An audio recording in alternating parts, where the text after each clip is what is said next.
Dalam nama Bapa dan Putera dan Roh Kudus.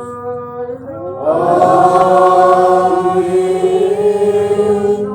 Semoga rahmat Tuhan kita Yesus Kristus, cinta kasih Allah, dan persekutuan Roh Kudus bersamamu. Dan bersamamu. Marilah berdoa. Ya Allah, Engkaulah asal mula kehidupan umat beriman dan kehidupan semua orang yang tulus hati. Dengan wafat dan kebangkitannya, Putramu telah mengalahkan maut dan menebus kami. Kehidupan baru Engkau anugerahkan kepada kami dan memberikan kami jalan menuju Engkau. Bebaskanlah hamba-Mu Christina Isa yang telah Engkau panggil menghadap hadirat-Mu, agar dia yang selama hidupnya telah mengakui dan mengimani Dikau boleh berbahagia di hadirat-Mu dan diperkenankan menikmati sukacita kebahagiaan kekal. Berikanlah kekuatan dan penghiburan iman kepada keluarga yang ditinggalkan, sebagaimana Yesus Putramu yang menjanjikan penghiburan dan menghapus air mata sahabat Lazarus. Dengan pengantaran Yesus Kristus Putramu Tuhan kami, yang bersama dengan Dikau dan Roh Kudus, Allah sepanjang segala masa.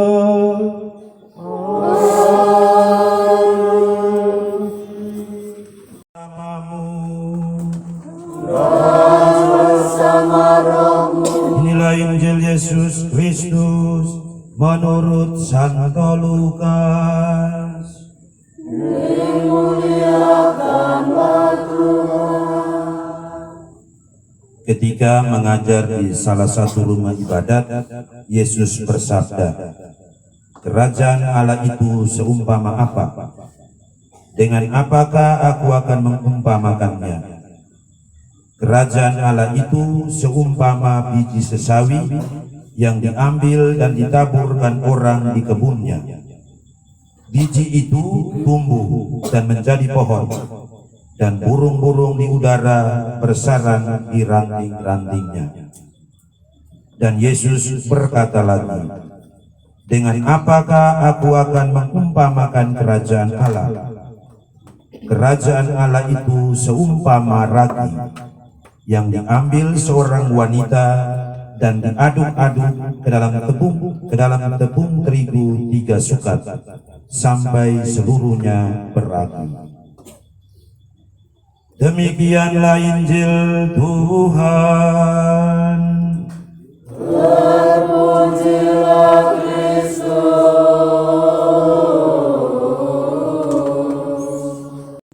Para suster,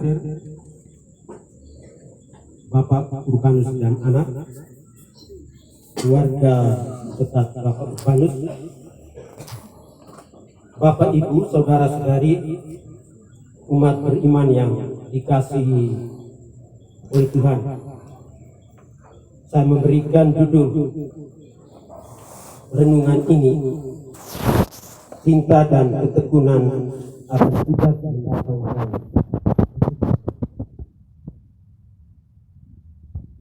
Pada tahun 2009 dan 2010, saya punya kebiasaan menonton televisi, khususnya satu acara yang menarik di Metro TV.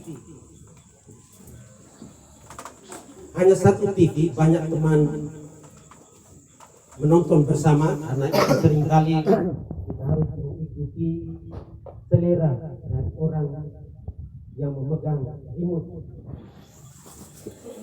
Dia akan mengendalikannya. Saya selalu mengalah. Karena itu saya mencari satu acara lain di televisi Metro TV yang disiarkan atau ditayangkan setiap hari Minggu pada jam 3 sore. Masih jam istirahat. tapi hanya seminggu satu kali ditayangkan acara itu. Acara di Metro TV itu Oprah namanya, dengan presenter yang terkenal yakni Winfrey, seorang wanita berkulit hitam. Tayangan acara itu selalu menayangkan peristiwa-peristiwa luar biasa, termasuk manusia-manusia luar biasa.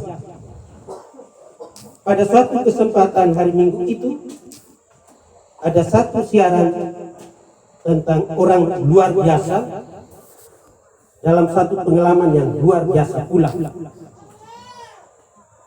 Seorang janda yang memiliki dua anak dan keduanya adalah anak kembar. Dia menjadi janda itu ketika dia mengandung dua anak itu, anak kembar itu. Ketika mereka dilahirkan, mereka dibesarkan oleh ibu mereka.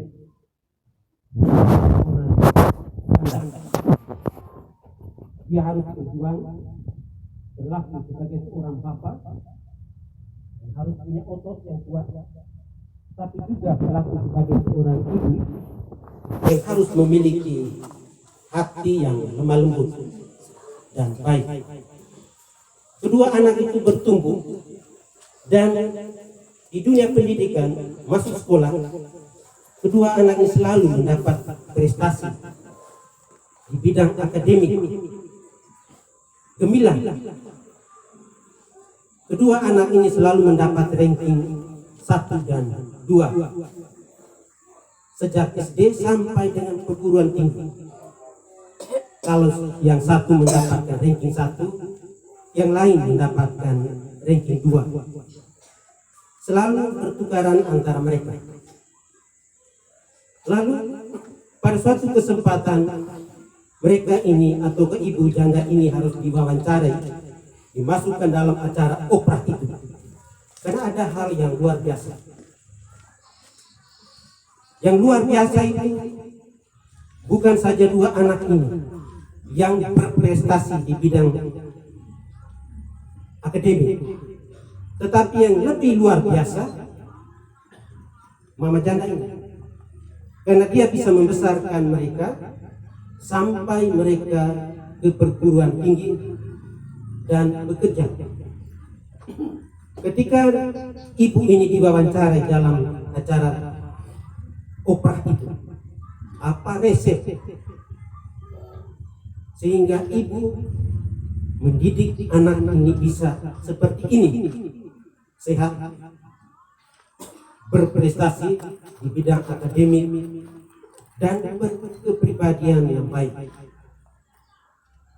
Ketika dia ditanyai oleh presenter itu, dia menjawab, ada 3 tempat utama yang saya harus perhatikan dalam mendidik anak saya.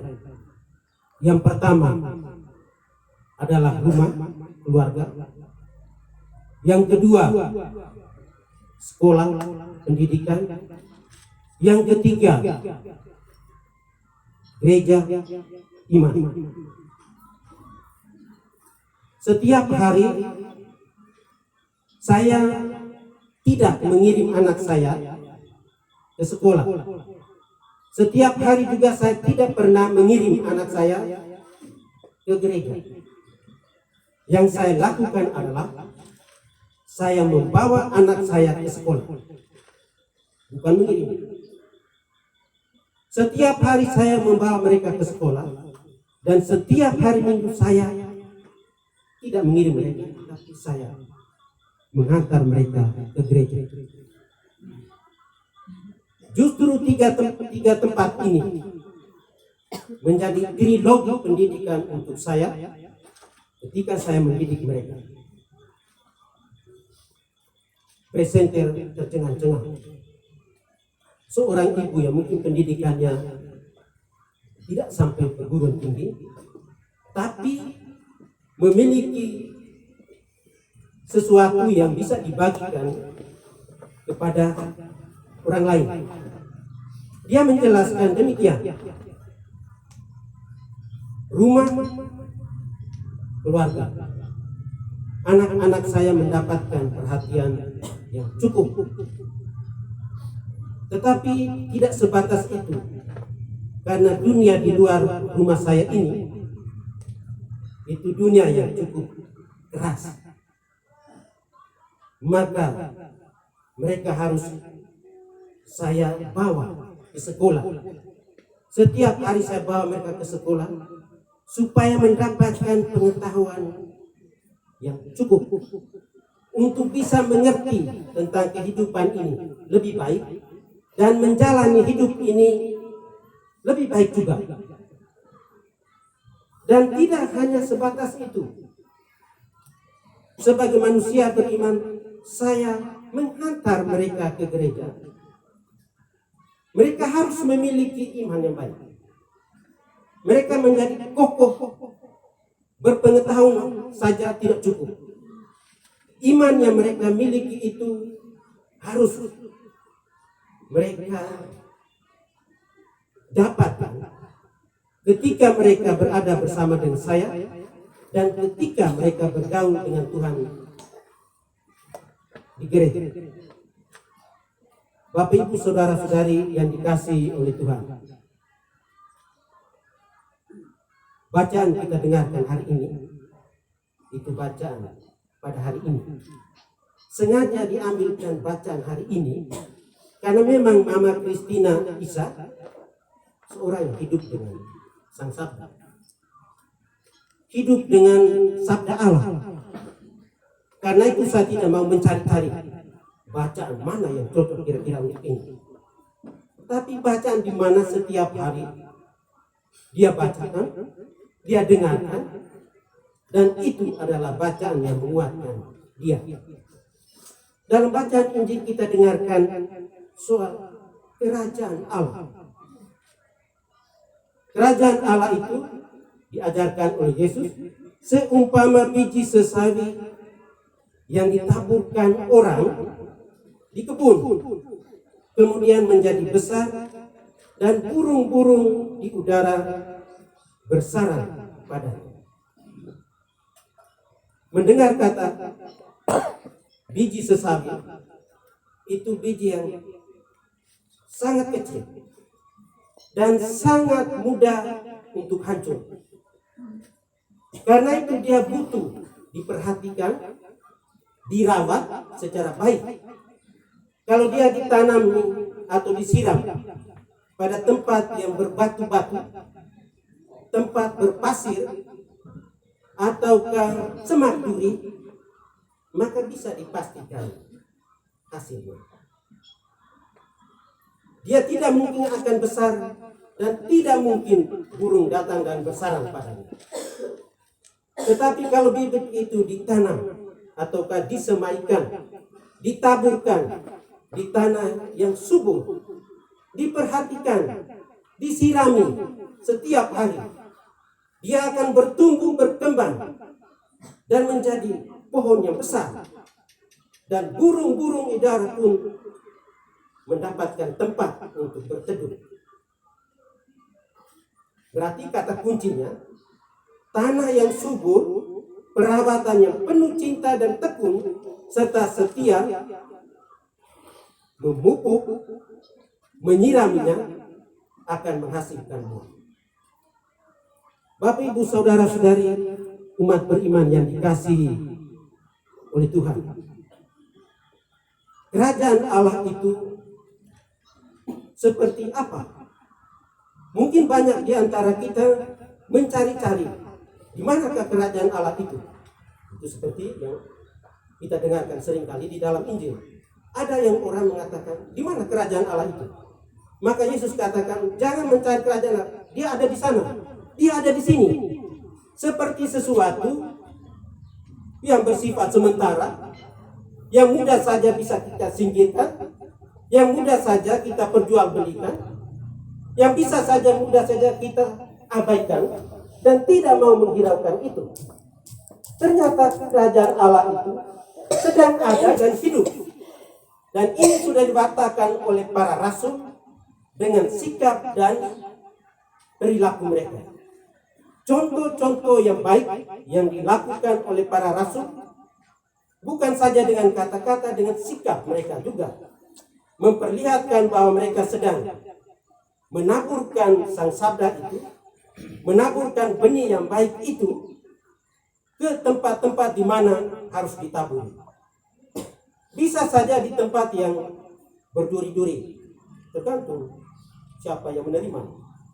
Bisa saja di tempat yang berbatu-batu, bisa saja ada yang tidak mau menerimanya. Bisa saja di tempat yang berpasir, sesaat bertumbuh lalu kering kembali. Bapak, Ibu, saudara-saudari yang dikasihi oleh Tuhan, kita semua memiliki tanggung jawab yang sama untuk memperlihatkan kerajaan Allah itu dengan sikap hidup kita, dengan kata-kata kita yang menarik perhatian, dengan sikap dan perilaku yang baik yang bisa saja menguntungkan sekian banyak orang. Maka kita yakin bahwa kerajaan Allah sedang menyebar dalam kehidupan kita, dalam kehidupan orang beriman.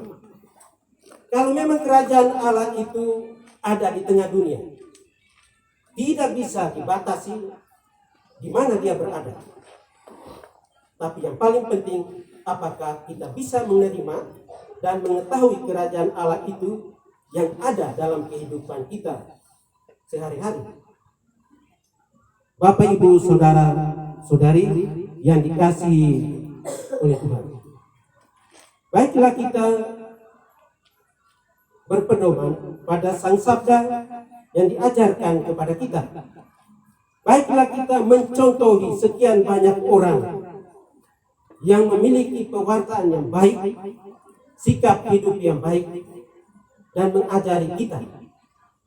Saya yakin Mama Christina Isa cukup mengajari suami, cukup mengajari anak, cukup mengajari tetangga, cukup mengajari sesama yang lain tentang apa yang baik yang kita sebut sebagai kerajaan Allah itu. Semoga pengalaman-pengalaman hidup yang sudah ditinggalkan oleh Mama Christina Isa menjadi kekuatan juga, menjadi pengalaman yang menarik untuk kita yang masih berjuang bersiarah di dunia ini. Kita tidak mungkin akan menghindar dari pengalaman yang seperti yang alami oleh Mama Christina Isa. Semua kita akan mengalami pengalaman yang sama, yakni peristiwa duka, peristiwa kematian. Maka banyak orang katakan kelahiran itu satu peristiwa yang tidak pasti ataukah kebetulan, tetapi kematian itu menjadi pengalaman peristiwa yang pasti. Ketika kita dilahirkan, kematian menjadi pengalaman yang pasti untuk kita. Bapak, Ibu, saudara-saudari, marilah kita mendoakan Mama Christina Isa yang sudah mendahului kita. Semoga dia menerima kebahagiaan kekal seperti yang dijanjikan oleh Tuhan kepadanya. Tuhan memberkati kita semua. Amin.